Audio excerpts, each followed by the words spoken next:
We don't want to transpose those numbers. Really?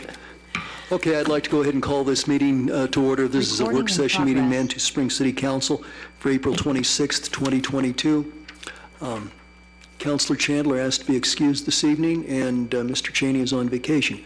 So with that, Judy, if you'd call the roll. Council members Judith Chandler, who's absent, excused. Julie Wolf. Here. Natalie Johnson. Here. Nancy Fortune. Present. Michelle Weatherholt. Here. Mayor Pro Tem John Chada. Here. And Mayor John Graham. Here. Thank you. Okay, we have just two discussion items tonight. The first is a budget amendment discussion, which includes the Mobility and Parking Enterprise Fund. And we have Becca Davis from our Finance Department here to walk us through this. Becca? Good evening. Tonight I'm presenting the proposed amended 2022 budget to City Council. Now, normally I don't bring the amended budget to City Council for a work session because usually it's very straightforward. It's just adjustments being made to reflect what the reality is. But this year, with the creation of the new Mobility and Parking Enterprise Fund, staff felt that providing a presentation during a work session would give City Council a better opportunity to ask questions than just presenting it right at first reading of the ordinance, which is going to be on May 3rd. So that it's more relaxed situation so we can take care of any questions that might arise.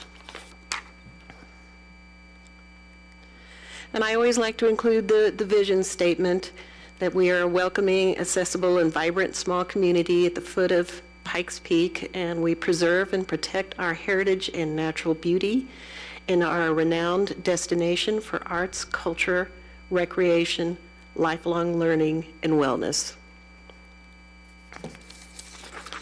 So this budget that is provided in your packet is typical of a Manitou amended budget, where just the basic information is provided, which in this case is the summary of all funds, the summary of the general fund, and the account lines. But we have a new section, and it's called Notes to the General Fund Revenues, and that starts on page 4, and it's to help explain certain revenues within the budget, and in this case also includes the agreement the city signed with the COG in 2018.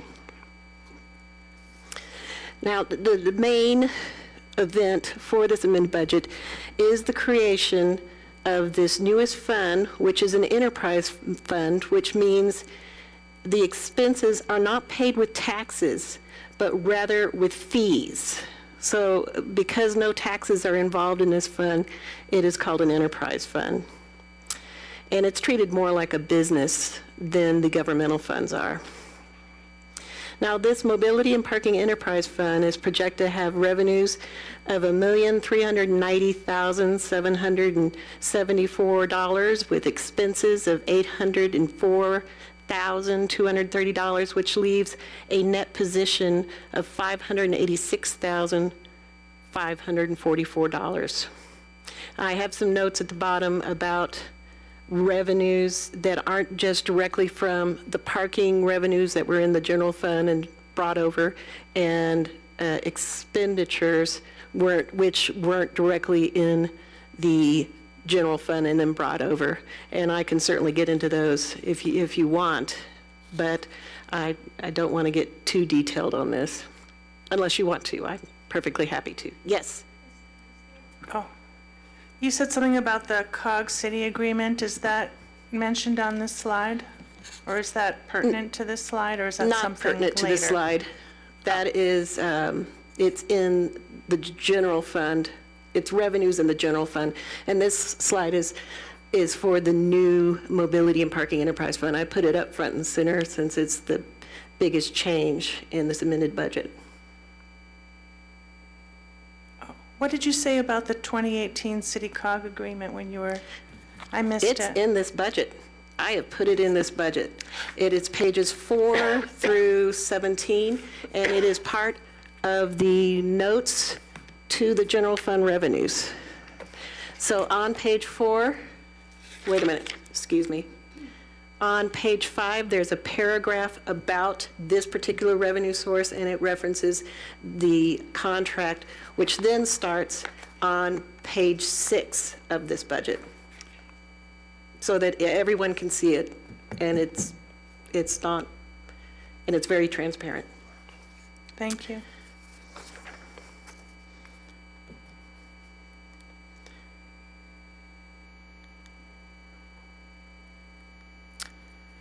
Okay, so the changes to the general fund caused by this mobility and parking enterprise fund.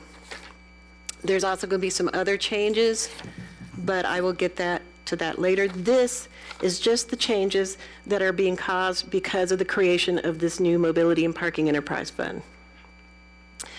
So the first obvious thing is removing the parking revenues. And then we removed the parking expenditures.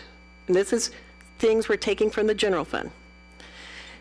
And then we added a new revenue that is a transfer from the Mobility and Parking Enterprise Fund for administrative costs that are created by,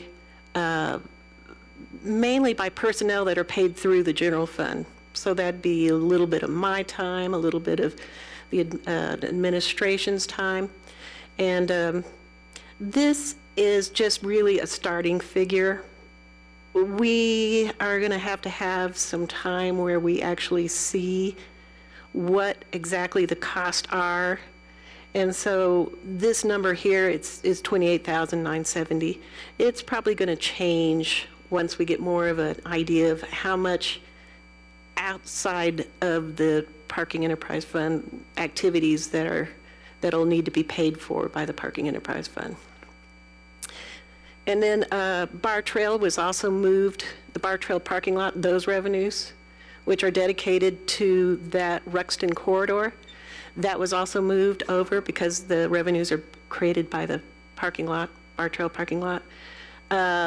We've determined that those costs are probably more around $9,000. Once again, we'll need to track what goes on outside by the general fund personnel to see how much is actually created in terms of work that would then need to be paid for. And then there was a revenue in the parking in the general fund, which was Metro paid the city a little over $60,000 for parking enforcement and activities like the accounting, city clerk time, snow plowing, etc. So of that amount, $54,765, we determined that was for parking enforcement, and that's going to move over to the Mobility and Parking Enterprise Fund, which leaves about $6,435 to remain in the general fund for like my time and the city clerk time, snow plowing, etc. And then an expense that was in parking is going to be included in the general fund, and that's the transit shuttle for $150,000. Since that's paid for by the URA, it's paid by a tax. And because it's paid for by a tax, that revenue is staying in the general fund, of course, but then also the expenditure for it has to stay in the general fund. Before it was under parking, and now it's under miscellaneous expenditures in the general fund. Sure. So what does that mean? Does that mean the money will or won't be used for parking stuff? The $150,000, that was an expense that was under parking in the general fund, but it's not moving over to the new enterprise fund because we were paying for it with tax money. And so we're going to still continue to get that tax money. And if we don't then pull that, transit shuttle out of parking and put it over in the general fund, then we're getting in tax revenue for an activity that's not there anymore, and we can't we can't put the tax over into the mobility So will the and tax parking. money be used then for anything parking related or no? It will be used for the shuttle, Julie, so it's just a wash. So we get it for the shuttle, we pay for the shuttle. shuttle. So but it stays in the general fund instead of the parking and a price, so that it just stays there and it's brought in and paid out. Thank you. It's because it's a tax. Okay, thanks. Okay, and then, let's see here. Finally, the bottom of the screen there, we're going to be decreasing the transfer to the capital improvement fund for the lease purchase 2022 for the trolley and the kiosks that were originally in the lease purchase 2022, because those will now be moved over to the mobility and parking. And so I had a forecasted amount, about $61,500 to pay for that. So that decreases the transfer. Okay, so an overview. How does this affect the big picture? Now, please be aware, this is all those changes plus some other changes I'm going to get through in the future slides. So we're looking at an ending fund balance change of an increase of $143,260.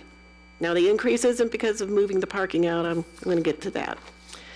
But, and the one other little thing on there is I've got this fold assigned fund balances into unassigned fund balance, and I just want to point that out and say staff has the ability to close out assigned fund balances if their purposes no longer exist. And the big one was 10,000 for COG cars, well, we no longer have the COG cars. So I'm folding that assigned fund balance into the general fund unassigned fund balance. And that general fund unassigned fund balance is the one that everybody's interested in, because that's the available money we have for the city.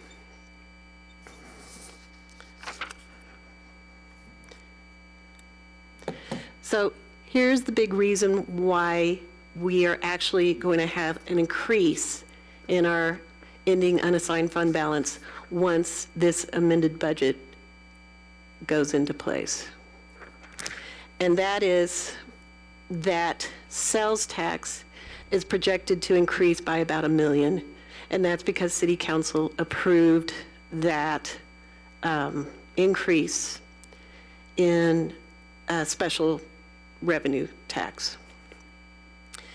And then, just for grins, I went ahead and broke out the vendor type revenues based on a ratio of those vendor types from the 2021 sales tax numbers.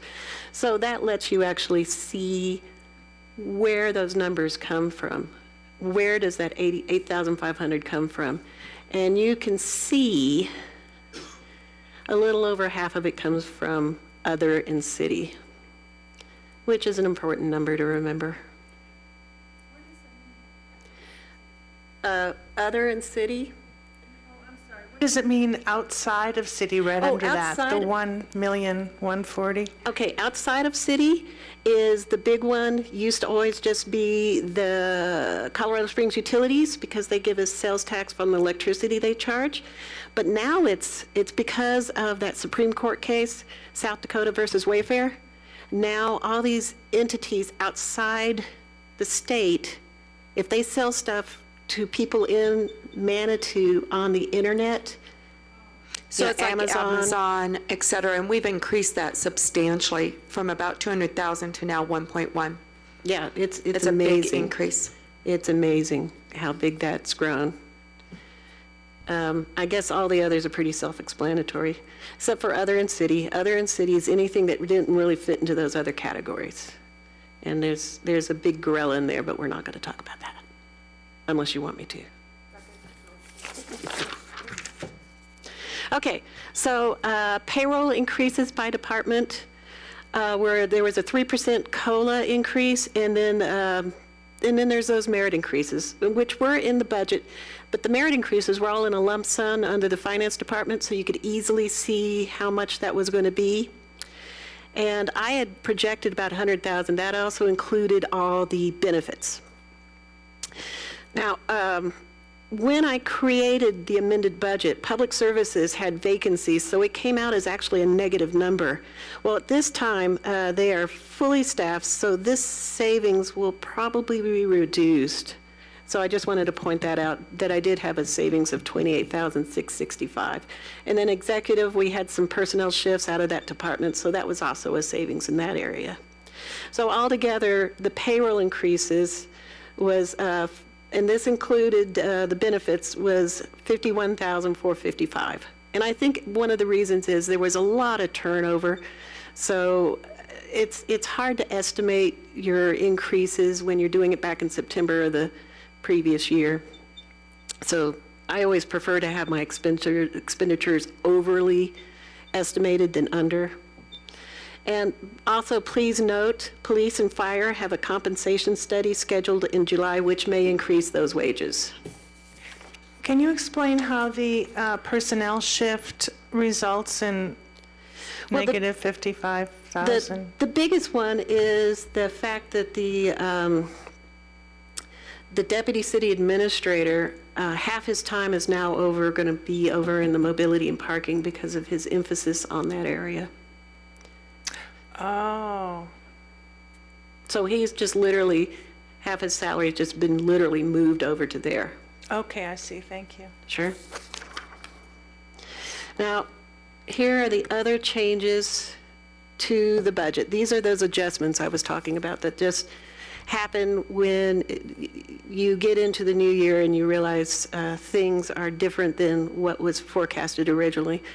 So the executive department, I way underestimated computer-related services. So we're going to increase that expenditure line by $34,000 just so it matches 2021. So because I don't see us spending less than 2021. Computer-related services are always increasing. I think though we may have reached the point where we have what we need in terms of that software. The police department is actually decreasing the regular salary by $48,000 because they are deliberately letting the detective position remain vacant so that they can use that money towards buying new computers for their police vehicles. They needed new computers, and this is the way they determined how to do it with a net effect of 0 on the budget.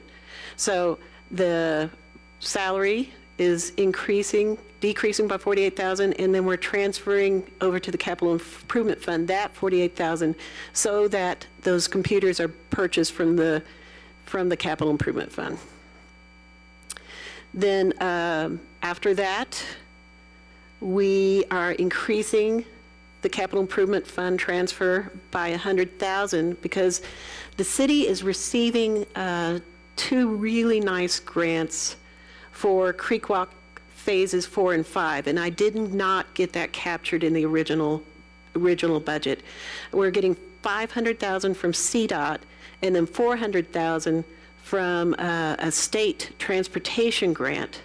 So the city itself is paying $100,000, and we're getting $900,000 in grants towards the Creek Walk phase 4 and 5. And then finally, we're decreasing the transfer to the capital improvement fund by should have been $61,500, I believe.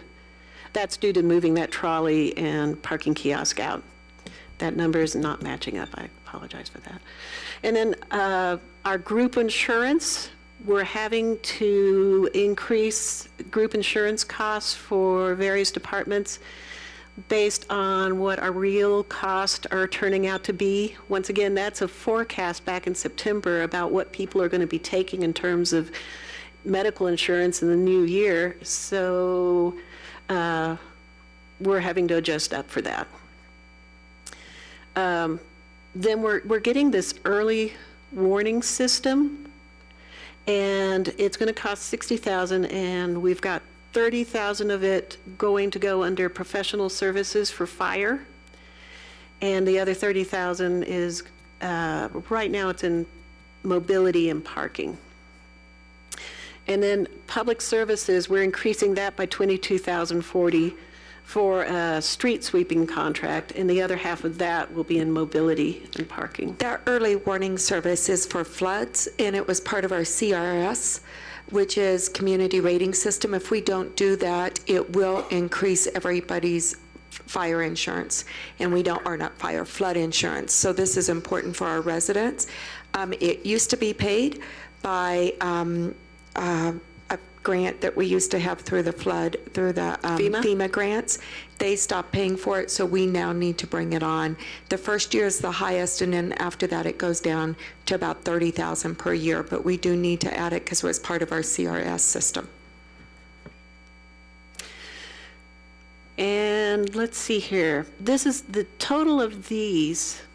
Oh, this week we have been hit by a couple of large expenses for 2 of our fire trucks, and that is not in this budget, so I'm going to have to change the budget for that for first reading. One fire truck had to have a pump repair, and the other one had to have a head gasket replaced. So that totals $22,966.24. So I'm going to have to increase the vehicle repair line for the fire department by that $23,000. So when you add that into all of this, it decreases the fund balance by $183,220.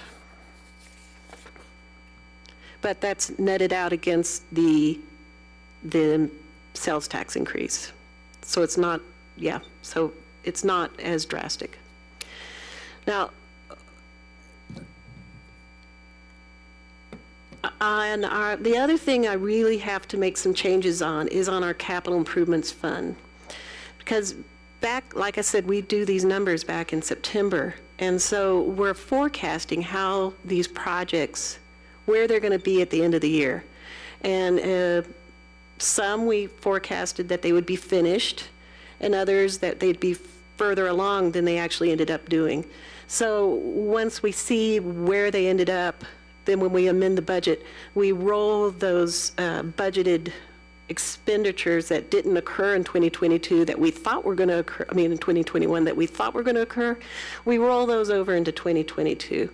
So the projects that changed is the MAPS, the Ruxton, the Creekwalk Trail, the fire training building, broadband, the aquatic center, the city hall remodel, and mobility project implementation. So once again, this is just normal that we do this every year when we see, oh, we didn't get as much done as we wanted, or it didn't get finished up. So now those So that budgets. doesn't impact the bottom line, it's just a rollover. So Right. it just rolls over because it wasn't expended in 2022. And 2021. Yeah, I'm always in front, back and forth, depending. Okay, so this takes us back to that big picture, and this is a slide I had already had the original amended on, that we were going to have an ending fund balance of $5,725,139. Well, now we're going to have to reduce that by $23,000 for the fire truck repairs. So that'll be $5,702,139. And so that's all our big changes. That's all. We have a couple of little tiny things, but you can look through this amended budget and pick up on those if you want. And it's just a 46-page document, which isn't near as big as the original budget, but the original budget has anything and everything you would want to know about Manitou. So now we come to the point where I say, does anyone have any questions? Questions, council? Nancy? Just a quick comment, and I know it's been brought up before, but I was wondering if there's any more communication plan to talk about the Mobility and Parking Enterprise Fund. I think that the community would be very interested in hearing that the parking, what goes into parking is now going to very specific things, because that's been a great concern in this community previously, so that they know exactly where their parking revenue is going to. I'm sure Alex will be creating a vigorous campaign to explain now that whenever you are paying fees at those meters, that is staying in somehow a parking-related activity and not just going towards general fund operations. And Becky, you couldn't see it, but Kevin's sitting behind you, he raised his hand here. So Kevin, it seems like it'd be useful to bring you up and hear what you have to say. Thank you, Mr. Mayor. Good evening, Council. Kevin Stevenson, Mobility Parking Manager. To your question and comment, Nancy, Alex and I are working on #PositiveParking. We're working very hard on the campaign for everything that we're doing with the Enterprise Fund. Great, thanks, Kevin. Other questions, Council, or comments? I guess not. Denise? I just want to make a comment about the, as we work through the various communications plans, there's a lot going on this summer. So we've got to be careful that we have fire danger, fire mitigation. There's water, we'll probably be in water restrictions. So we'll have to really work through this and balance it, because there's going to be a lot going on this summer that we need to promote. Yes. Great, thank you. Well, if there are no other questions or concerns from council, I guess we can move on to our next topic. Becca, Kevin, thank you very much. That was nicely done. Mayor, may I ask for direction? What I'm hearing is that this council is okay with us moving forward as is for the next meeting. Is that correct? That would be my assessment, but let's go around the table here. Do you mean for first reading? Yes, for first reading. Okay, Natalie? Okay, so John? Okay, I'm okay.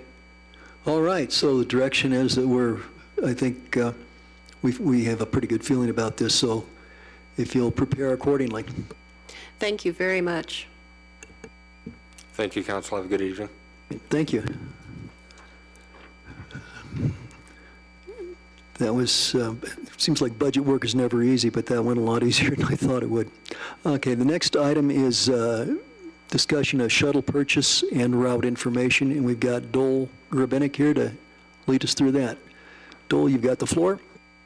Good evening, everyone. So I have a brief update. I welcome questions. Dole, will you introduce yourself and your position, I'm Dole please? Grabenick, City Engineer for Manitou Springs. Okay, I welcome questions.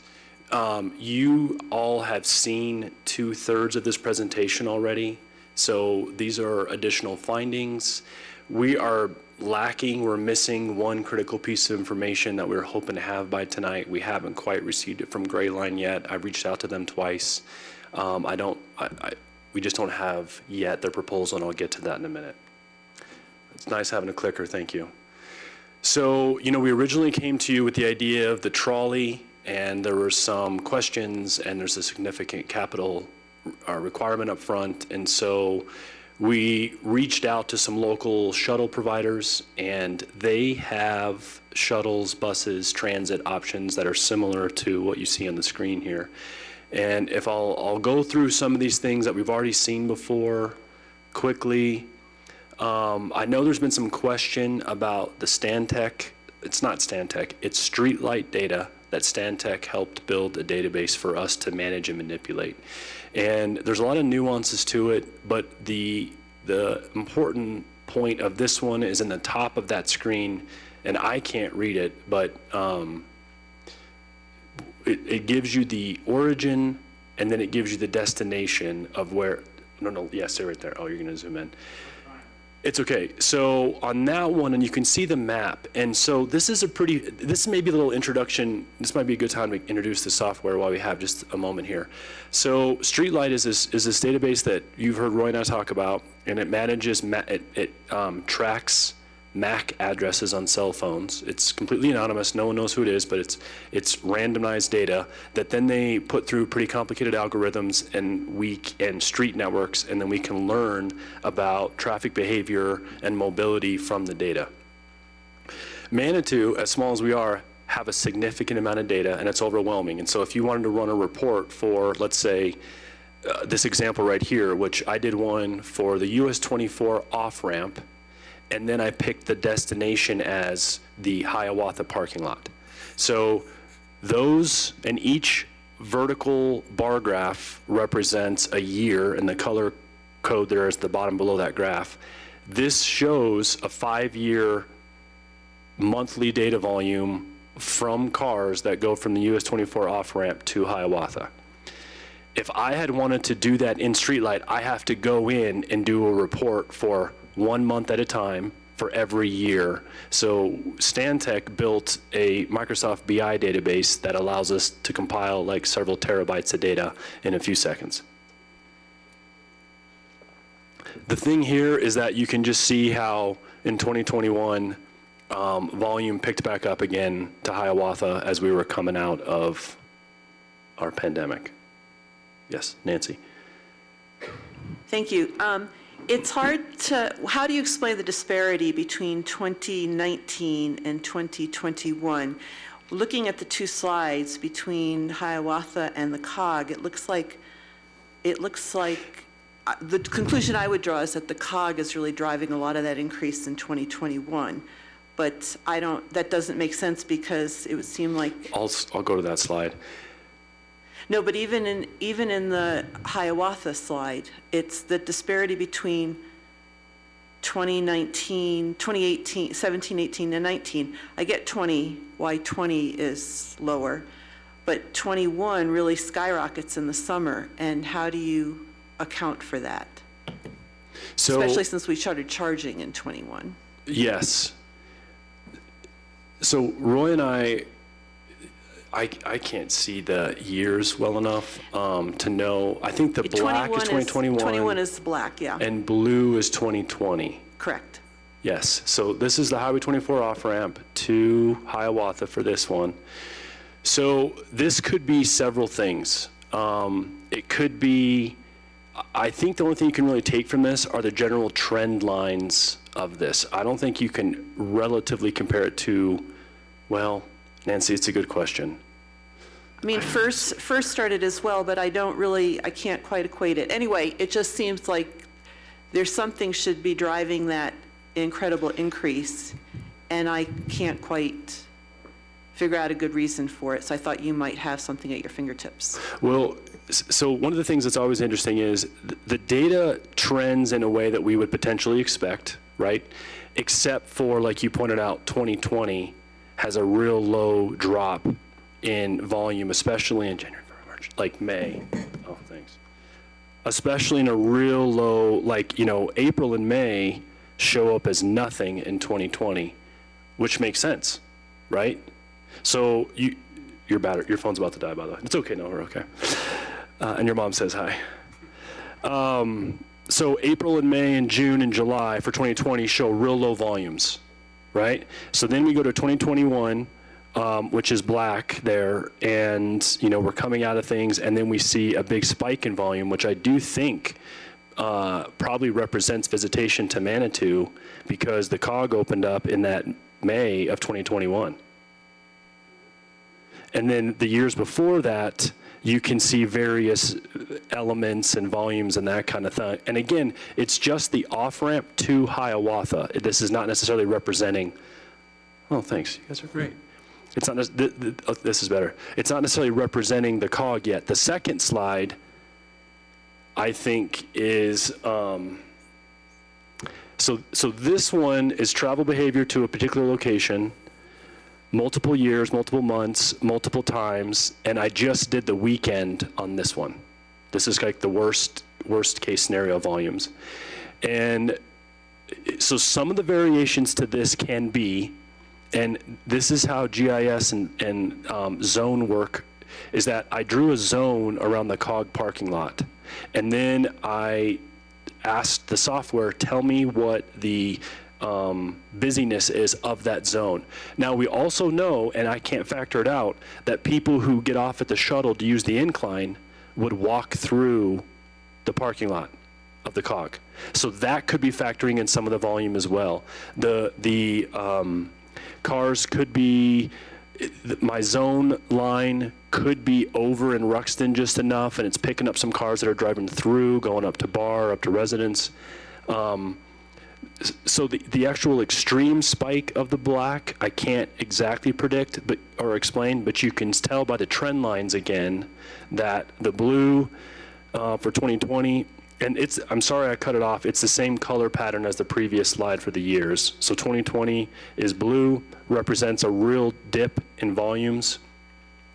And then towards the end of 2020, you can tell the volume picked up a little bit, even though this was the COG railway lot when the COG was still closed. So clearly it's picking up some volume and activity through there that could have been construction traffic, but there's a chance it's also picking up some incline traffic because that graph follows kind of how the incline was, because it was closed and then reopened in August with the reservation system. So, it's hard to say exactly this many cars, but the trend lines are there. And then you can see, of course, in 2021, when the COG opened up in May going into June, the volume to that zone increased accordingly. Did I explain that well enough? Yes. My understanding is that they're not allowing any incline users to use the COG parking. Like, you can't even walk through there. Like, my friend rode his bike and put his bike up closer to the incline, and when we got done, we went walking up, and we couldn't even walk through. Yes.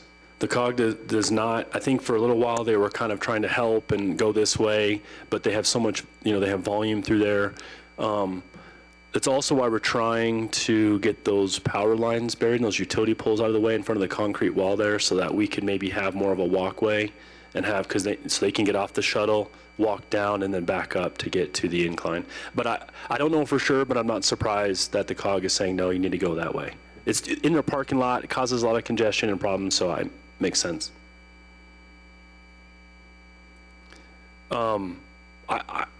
I do want to put a plug in. So PPACG, who is our MPO, our Metropolitan Planning Organization, which is the receiver of the federal transportation, federal grant dollars, pays for this license. So Manitou, we were savvy enough initially that we bought our own license for a year, and then we introduced Streetlight to PPACG. They really liked it, so now they have a license for all the PPACG members.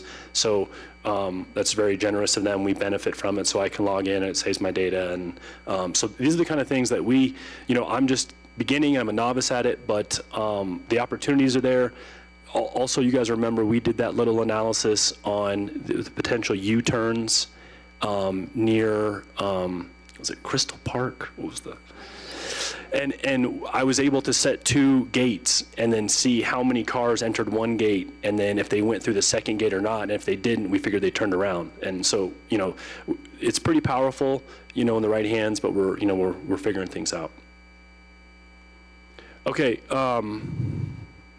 this is the data that we grabbed manually last year when we had a parking attendant at Hiawatha, as they would count the number of users, and then we had this category of what they were doing when they were there, and we would interview them, and we captured this data. So this is our actual data captured by our parking attendant from Hiawatha last year.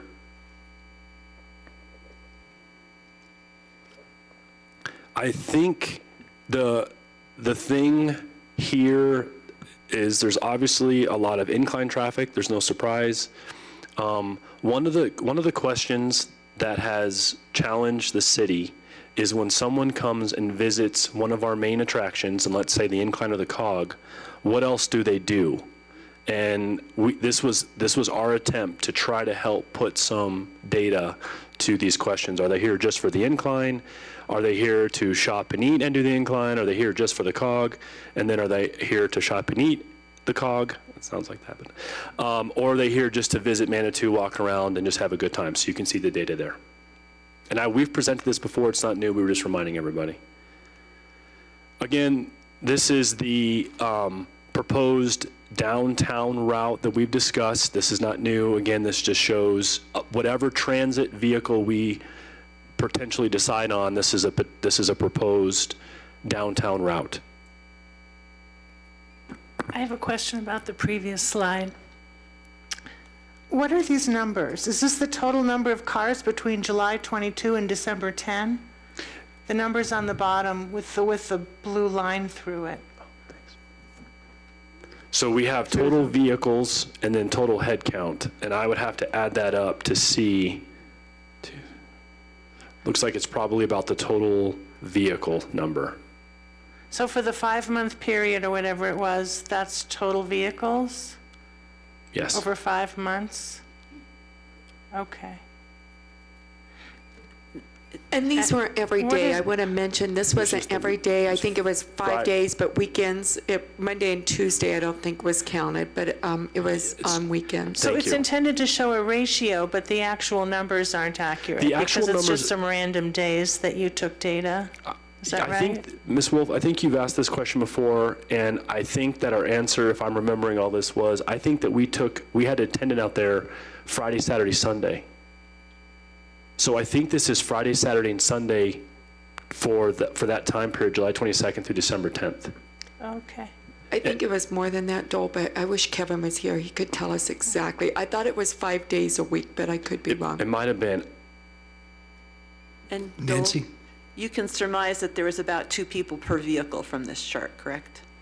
Yes, A little yeah, over- that's about right. a Yeah. little over 2 Yep. people per Yep, vehicle. that's right. If you do the 21.7 divided by 9.3, yep.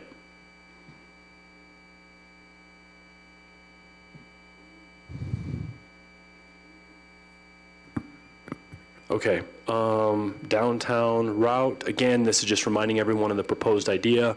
I just want to also point out again, this is not showing any access up Ruxton.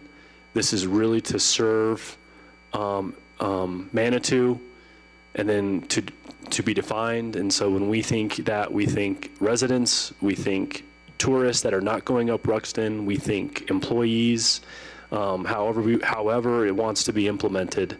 And you can see it going, this reminds me too.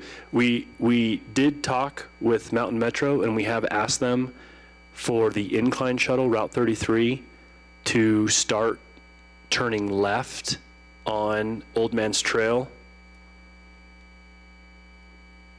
Right now, Route 33 comes up here, turns left on El Paso, and then does a right and does a right out. And we had the thought that if they come up here and do a left on Old Man's Trail, the shuttle will be on the east side of Old Man's Trail, and then the pedestrians that are at Hiawatha don't have to cross the street to get to the shuttle stop, and vice versa when they're done. So Mountain Metro made the change. I don't exactly know when it's going to go into effect, but they agreed to it. Speaking of Mountain Metro, I'm just going off on some tangents. There was a shuttle stop right here, right by the COG train, and right where the back and angle parking now is.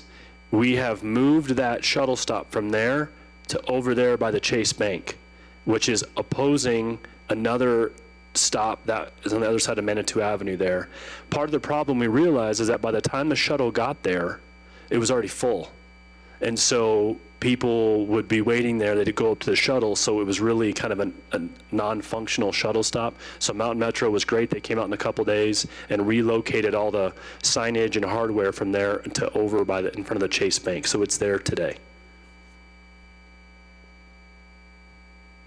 This is just a reminder of our local routes. Again, we just kind of highlighted all the major thoroughfares in the community. These could be modified and changed, but just wanted to remind you that the nice thing about Manitou contracting out or owning or managing this is that we get to have the say on where the route goes, where the transit goes. Okay, so one of the questions that came up last time is, why should we do this? What's the value? What's the benefit? And again, Nancy, this kind of goes back to the math you just did a moment ago at Hiawatha, is that these shuttles we're looking at are 28 passenger shuttles. If we figure 2 people per car, we're potentially, every time we move a full shuttle of people, we're potentially removing 14 cars from that area. So if they're not going to downtown. Now the flip side, of course, is that we're putting 14 cars somewhere. But that's the benefit of this, is that we have mobility through the community. And if we make it, and I highlighted this down here because I think this is it's very important for us to know, if we want to have this mobility be effective, and I highlight these words, but it needs to be easy. And so what do I mean by easy? It needs to make sense, the signage, it needs to be an obvious Manitou trolley, I shouldn't say trolley, an obvious Manitou transit vehicle. It needs to be a good experience. You know, when we were visiting with Gray Line, they talked about that their drivers could, you know, that's who a lot of people would interact with for the first time, that they could say and deliver whatever messages we want. I know on Route 33, Mary, there's a audio file that plays, you know, welcoming to Manitou. We could do something similar, or we can have the employee driving it, you know, hey, can you please welcome people? Please tell them these things and remind them that this weekend is the wine festival. You know, we could put stuff up inside. So we would have that control, because it would be basically they're contracted directly to the city of Manitou and not through Mountain Metro that has to go through all their processes. So I think it's encouraging because we could control the experience.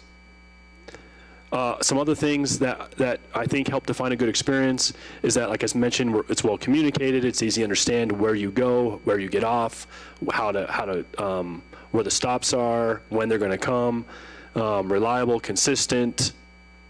And then, you know, the important thing here is that we make it easy for them to find out of downtown spots, that they can easily park and they can easily hop on some sort of a transit operation and then get to where they need to go easily and efficiently.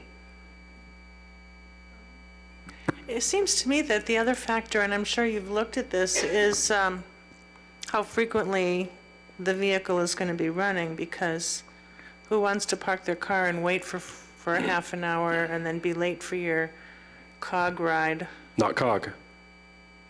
Well, who knows? Yeah, it could be. If they were to hop on, and the way we have it laid out, it's a good question. If they were to hop on this trying to get to the COG, They'd be stuck at the bottom. At the bottom of Ruxton. Yeah. And we all know that's a pretty good walk. It seems to me that's probably the main thing that the bus driver is going to be talking to people about, is not so much repeating himself a million times what's happening, you know, in town tomorrow, but this is not going up Ruxton. Correct. And we even, on our previous one, we even talked about posting no COG incline access. I'm sure that when the shuttle pulls up, like to the new spot that we talked about in front of the Chase Bank, that the first thing they'll ask, is this going to the incline? No, Right. this is not going to the incline. So again, that goes back to being well communicated. You know, we don't want somebody on the wrong thing or going the wrong direction or misunderstand what's happening. So to communicate that, to message that, I think is the critical part of this, and for them just to have a good experience. And forget the COG example, but my point is, people aren't going to be happy if it's not running frequently enough. And I don't know what frequently enough is. So we agree with you. And of course, this time of year, it's no big deal. It's pretty consistent, pretty reliable, because traffic is not as high as it will be in July. We think it might be a 25-ish minute loop, depending upon how many stops and the actual route that we think it take. One of the ways, and we did ask Rayline to propose this, is what would it look like to run a second transit vehicle Friday, Saturday, Sunday, Thursday, Friday, Saturday, you know, and we could kind of look at that and decide.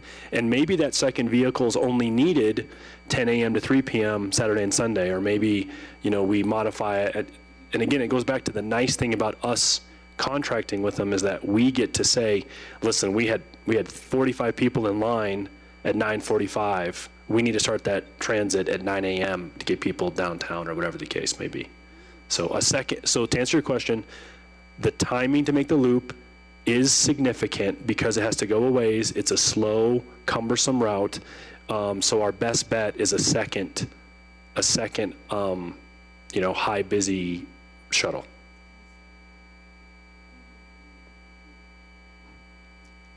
I left this slide in here. This is still about using an electric trolley. I think we can just skip over this for right now.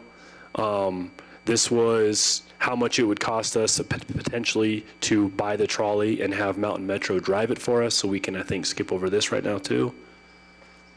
We already reported that we did those. The electric vehicles are extremely reliable, very low maintenance, high, last for 300,000 miles. You have tires and fluids. It's in cleaning them. They're low cost to own and operate. Okay, so I've already highlighted this a whole bunch. Gray Line did bring these down, and for us to poke around and look at. You can see it better on your computer. The pictures are kind of dark here. This particular one is ADA compliant. So it kind of be the thing where, we need to have the ADA compliant, but then maybe when we have the second shuttle, that one may not have to be ADA compliant since we have one. We'd have to figure that out. We did talk to Gray Line about, because, if this thing just pulls up, it doesn't have any kind of messaging, you don't know what's going on.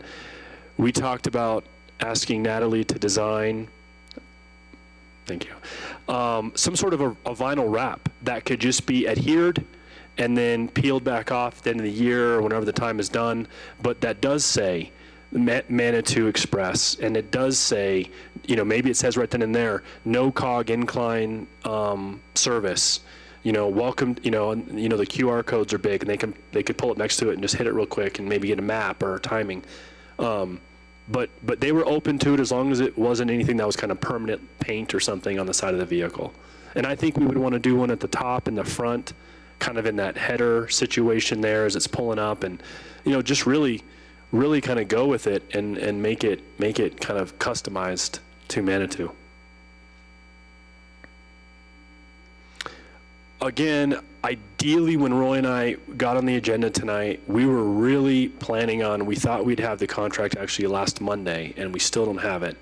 So I could present to you the cost of what we're looking at, here's what it looks like, and we could actually have that conversation, potentially make some decisions. I guess we can't make decisions, but we could at least get some direction on what we think is reasonable, when it's needed, but I still don't have the cost yet. Nancy?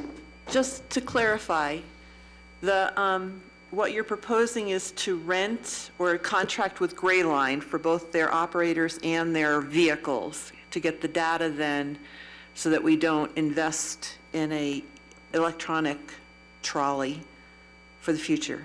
Yes. Okay, cool, thank you. And even if we wanted, even if you guys said, go get a trolley today, it's 9 months manufacturing time. Yeah. So this is our solution to trying it out, figuring things out, growing through it. I think that you guys have seen, and we're all on board, that, we get into it, and Roy uses the 85%.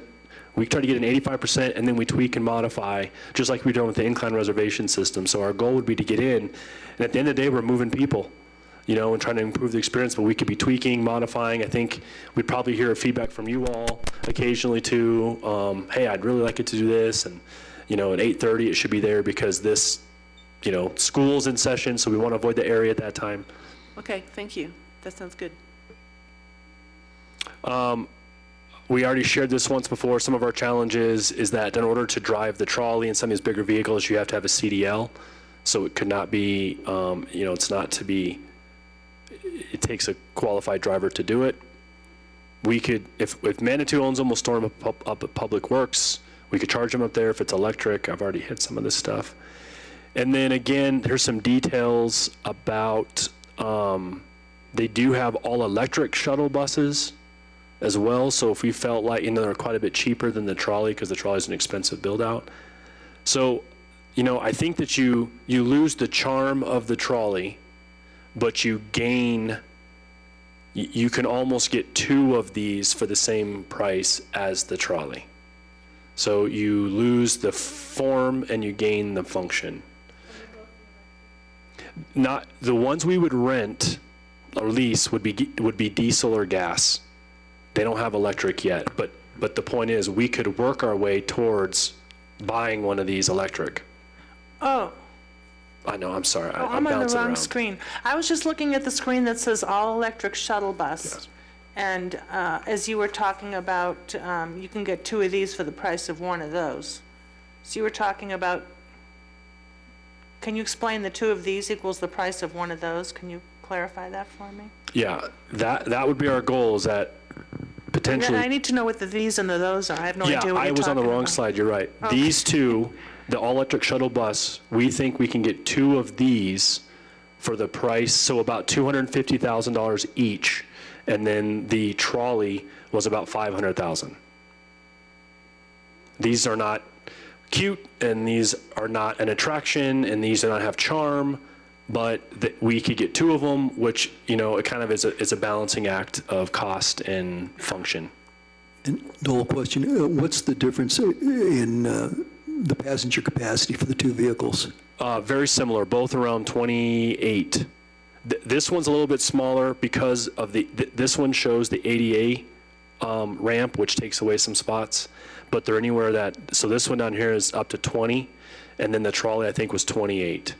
So the trolley had a little bit more than this one. Okay, and would that trolley be ADA compliant with 28 passengers, or?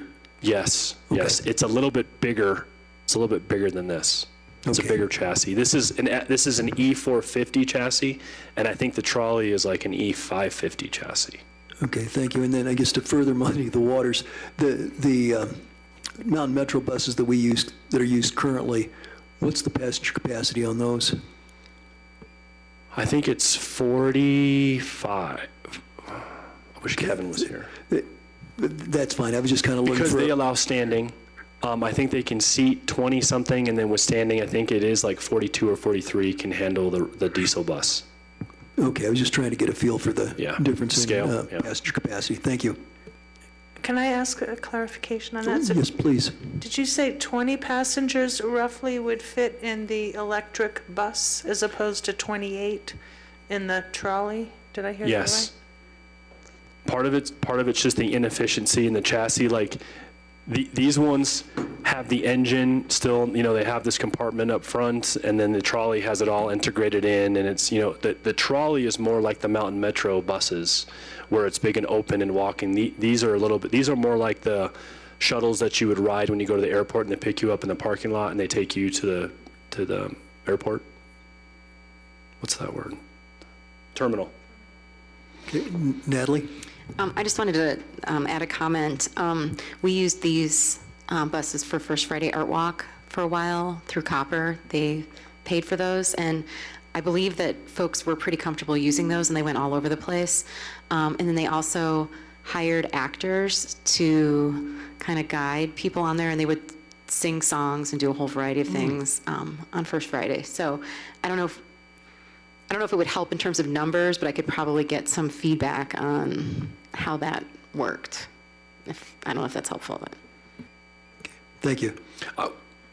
I think you're just proving the point that the city would have the ability to do what they wanted, And that's a good point. It's at PPRTA, we routinely hear, from Mountain Metro, and they are pretty confined by a lot of the federal legislation and the funding that constrains them significantly. So this would give us a lot of latitude. And so, what's the whole goal of this? And I think the whole goal is that we can meet many needs of the community in residents, employees, tourists, and it's, super low emission. Once we can get to electric, I know I'm confusing the things because there's just a lot of moving parts, but initially we would like to go ahead and sign a contract with Gray Line if the pricing works and the terms work, and then run them, at least one of them, potentially a second one. They needed like 3-week lead time to make sure they're having a hard time with drivers as well. but to have them going, and then we would also like to do it sooner than later before we do get as busy, so we would have time to kind of vet it and understand it and tweak and modify and get reliable route data and quickly know that the 1 o'clock, we're running every 20 minutes, and then we realize that by 12:30, it's every 30, 35 minutes, and then we'd have to, maybe our communication shifts that it's every 30 minutes to be here type thing. These funds would come out of the parking enterprise also. They would not come out of the general fund. So once we get the budget, or once we get the proposal, I'm sure we'll have to come back to you, because I am going to assume it's over the amount that I'm allowed to sign. But it would come out of the enterprise, not the general fund. Thank you. Dole? Okay. Yeah, go ahead, Julie. To follow up on what Denise said, so does that presume that how will this Gray Line bus service be paid for this summer? By the parking enterprise. So we would come to you, say this is the amount that they're doing for the contract, come and ask, and then at the end of the year, the budget is a final budget amended. We usually come in June for amended budget, but we will not be doing that this year because we just did one, or we will be doing one next week for our first reading, and then, but it will be in the amended budget at the end of the year. Okay, thanks. And to Denise's point, I just did a quick calculation. I mean, we might be in a situation where we might want to do a smaller contract with Gray Line initially, operate it for 3 or 4 weeks, and then reevaluate, and then go from there as well. It's true. Okay. Dole, I noticed 2 slides ahead of what we're showing here, there's a tram option. Did you want to talk to that? Have we talked about the tram option yet? This was new to me. I don't remember it from I don't think you were there that night. I think that's okay. So we're just really wanting to move people safely, efficiently, and with a good experience. So one of the things is that they have these electric trams, and you can see up here. I'll pull mine up too.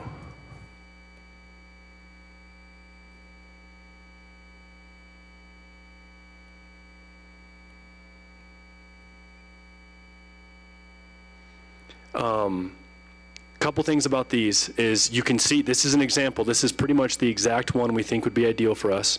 You can get custom features. You can get hard doors, soft doors. You can get hard seats, soft seats. You can make them as durable as you want. These are very similar to what you would experience. My family and I went to Houston this last summer. We went to the NASA exploration place, and they have these all over, and they give you the tour with the guy with the microphone. So that can be installed. You can install USB chargers on them, which I don't even know how that would work. So we could be, plug in while you're trying to unplug. The other thing is that these are very simple. These are basically fancy golf carts. They're all 12-volt battery systems. And the reason why you do the cart on the back is that cart is full of batteries. So it doubles your range, and it allows you to move more people. They are about $50,000 delivered to us here. That the one you see is about $50,000. That's not with a bunch of the accessories, but that's that. And then you don't have to have a CDL to operate. We would be allowed to operate it. We did check with CIRSA. We did check with Jeff Parker. We would have the ability to operate this if we wanted to. It's our choice. It would modify our insurance policy a little bit, but they didn't think it was a big deal. And this could meet the needs of moving people for a fraction of the cost of the trolley. Thank you, Julie. How many passengers would this accommodate? I have a lot of numbers in my head. I feel like this one is also in the high 20s, low 30s for moving people. So pretty similar. Pretty similar. And it's 50 grand as opposed to $500,000? Yes. Yes. Now, the amount of run time, this is 50 miles total per day per battery exhaustion. And if that route is 2-ish miles. That would be 25 times that this thing could go through the downtown route. Now, there's inefficiencies in that, and you wouldn't want to run the batteries empty, so maybe it's only 20 loops, but that might be sufficient. So you might need 2 of them so that you keep switching off. Potentially again as well, yeah. And so again, I think it goes back to, I think these could be great. I think these could be, Manitou could buy these. They could be all decorated and Manitouized, and but the gray line would really let us test the theory, understand it, test how much demand there is. I mean, we might, I'd like to envision that this is so successful that we have people waiting on the perimeters of the city and queued up waiting, and we don't have room to move them into town, and downtown is flowing well, and people get through quickly and efficiently and find parking when they need to find parking, but it's kind of all in theory, and so the gray line allows us to test that theory for relatively low investment and move people the whole time, still offer a benefit. I suspect, though, that if we actually had something like this, more people would ride it than a boring old bus. So we would probably, it's still helpful baseline, but I'd imagine, like you were suggesting earlier, that something a little more sexy would draw more people. Okay. The last thing is it's so small, maneuverable. It can get through things. I mean, it can navigate through our city fairly efficiently. It would have no problem on Cannon and Park, and it could, if we, I talked that if we wanted to have like the first run of the day service the residents, like, hey, we offer this service before the city gets busy. If you need to run down and run to the pool or whatever, we have this route. This would have no problem navigating some of our narrower streets. So it serves that function as well. Would it be able to get up Rexton or Serpentine? I'm not sure. Serpentine all the way to Higginbotham, or just Serpentine to like Rainbow Falls? Well, both. I guess it would be helpful to have an answer to both of those. I don't know. It's a good question. I think it would really of course, it depends how loaded it is. If it's fully loaded, I think it would be very exhausting for the low torque vehicle. Right. Great. Thank you. Other questions or comments from council? Nancy? Yeah, I'm a huge proponent of pilots. So so I think that the contract with Gray Line would be, for a couple of reasons. One is we're not going to get the other vehicles in the time period that we need them, even if we put the order in today. And 2, we won't really know how effective they are. So I would, depending on the costs, and you're implying that the costs are going to be within our means at this point in time. So I would certainly be supportive of of piloting with probably 1 to 2 of the Gray Line, depending on if you need to run it twice a day on weekends, or twice, two routes. So sounds good. Right. Yeah, I think I would be aligned with that thinking too. I think having a chance to test and collect data without making a huge capital investment is a smart thing to do. It's not like we have a whole lot of choice as far as buying new ones. We're a little more than a month away from Memorial Day, so I think going the Greyhound route or Gray Line route would be a smart way for us to exercise this pilot program and go from there and build on it. Michelle? Quick question. So there is a possibility of it going up Canyon instead of Manitou Avenue? Well, I think that we would get to decide, but absolutely. I think that there isn't service up there to the post office and backside of Soda Springs Park and all that kind of stuff. So I think that could be, and maybe it rotates. Maybe one, if we do run 2 on the weekend, maybe one stays at Manitou Avenue and then one pops off and goes to Cannon and Park and up and around. I mean, we kind of get to figure that out. Okay, thank you. Anyone else? Council, I think we need to provide a little direction here. Is there any opposition to to doing a pilot program this summer with Gray Line? I think we should wait till we find out what it's going to cost and then decide next Tuesday. Would that be acceptable? Well, yeah, okay. Oh, we but- have to sign a contract that we haven't even received yet before next Tuesday?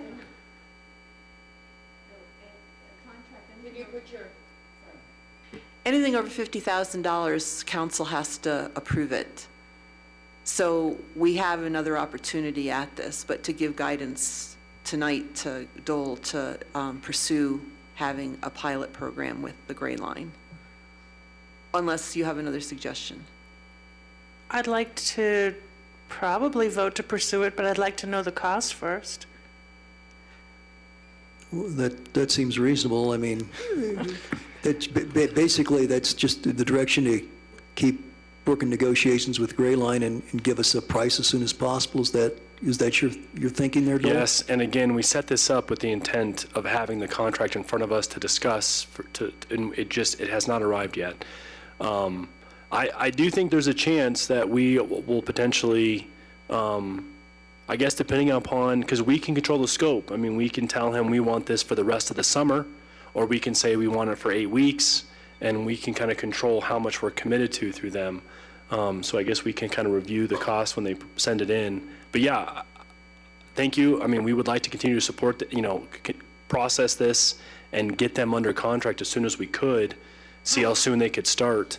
And maybe even tell them that we would do a smaller initial contract and then plan to evaluate it in 6 weeks or after it started for 6 weeks. And then that could prompt the need to do an extension or amendment for the rest of the summer, or more hours or more shuttles. Like I don't really know where it could go. Okay. Does that clarify things, council? Does that seem like an agreeable direction?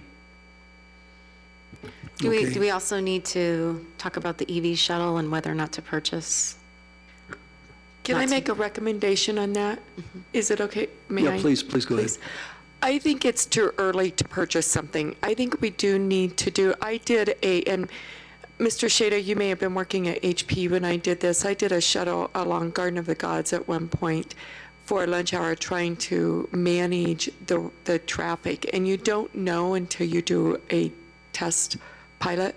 And $500,000 is a pretty substantial amount. I think running a pilot this year and really getting the data in, because if you look at the numbers, it's about $2,400 for 5 months, and really see what this entails. And then we come back, and even by next year, who knows what's going to happen with electric vehicles, right? I mean, they're progressing pretty quickly, and the EV charger might be at Hiawatha if everything works. So it really allows us then maybe after the end of summer to bring back that data and say, yes, we believe we need to purchase and get it by next summer. That would be my recommendation, if that's... Okay. Does that sound like a reasonable direction, council? Okay. All right. Dole, it looks like that's the direction that council's comfortable with, so push on. Thanks for your time in the presentation. Can I ask one point of clarification? If this contract comes under $50,000, do I have the direction to go ahead and move on this, or are you wanting the contract brought to you no matter what? That's the direction I'm asking from you. I think we're going to have I think it's going to come in under 50, honestly, to begin with, to give us that point of clarification. So I'm just asking for you of direction. Okay, my preference would be just to stick with our normal policy if it's Okay. less than 50,000 to go with that, but certainly other council members, do you have comments? I'd prefer to know what it's going to cost. It doesn't hurt. It's just another week. I'm fine with if it's under 50 to just use our normal processes. Yeah, if it's, okay, well, let's go around the table then. So Julie, you want to see the contract regardless? It's not just the dollar amount. I'd like to see the contract. I'd like to know, to see, is it cancelable? Is it modifiable? Like, there was a possibility that Dole's going to suggest maybe just for 3 weeks we do something, and then we'd have an opportunity to increase it or modify it. So I'm just interested to see it and to weigh in on it. Okay. Natalie? I mean, I'm fine with, I feel comfortable moving forward with the regular standard policy and how we do things, but Julie's interested in more information, and I'm comfortable supporting that. Okay, thank you. John? I think I'd like to see the contract. Okay, so we have to, I'm comfortable with the 50,000 limit. I would say go ahead and do it. Michelle? I'm comfortable. I support Julie in seeing the contract. Okay, so it looks like we have majority of council wanting to review the contract, so, okay, Denise, that'll be the direction then. I would suggest that we go ahead and put that on the agenda with the expectation that we'll have it in time, that so we don't have to add it, so we can do the review but not hold things up, if that sounds, administratively it's a minor point, but we can get things done. Okay, so that wouldn't, I don't think that would impact you too much, Dole. I mean, possibly, we'll see. Okay, well, if council's good with that, that's how we'll handle it. Okay, great. Dole, thank you very much. Well, we've come to time for receive or act on council correspondence. Does anybody have anything? Natalie?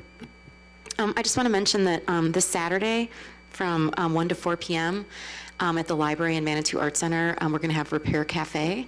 And this is kind of a cool opportunity for folks in town to bring any broken or damaged items and have them repaired. They typically do a lot of electronics, but sometimes they'll have commercial sewing machines. They can repair tents and jeans and things like that. It's kind of a cool opportunity for Manitou to recycle and upcycle its things. Okay, thank you.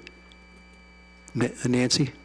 Yeah, I was at the Housing Advisory Board meeting last week, and they are kind of regrouping with their new leadership, and but they are going to be pursuing ways to incentivize energy and water conservation.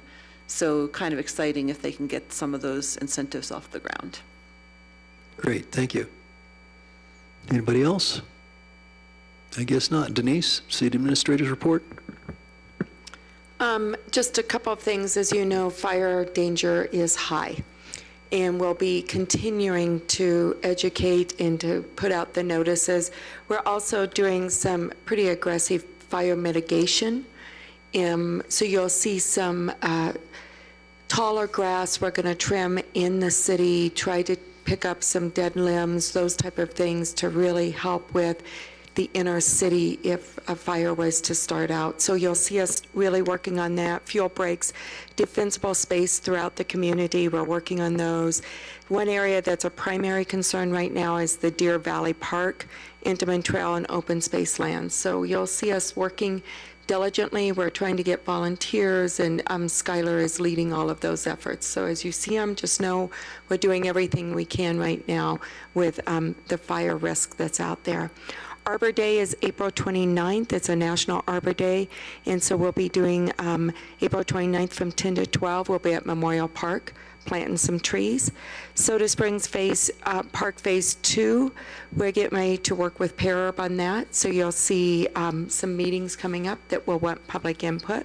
The Great American Cleanup is this weekend. I encourage you to get online, register, participate. It's from 9 to 12, and it's cleaning up all along Fountain Creek. So we'll be participating on that. The community meeting, the Manitou Springs Police Department for the Beckers District is on May 5th here at Memorial Hall. The Soda Springs Master Plan is May 9th, and dumpster days, drop-off, and there'll be a dumpster both at Shriver Park and up at Public Works is on May 14th. Those are all very important days coming up. I believe that's all I have. And we will be coming to you, I'm pretty sure, soon about water restrictions. We all know that it's very dry, and we'll be bringing that in the very near future. Okay, thank you. Well, that concludes the evening's business, so we stand adjourned.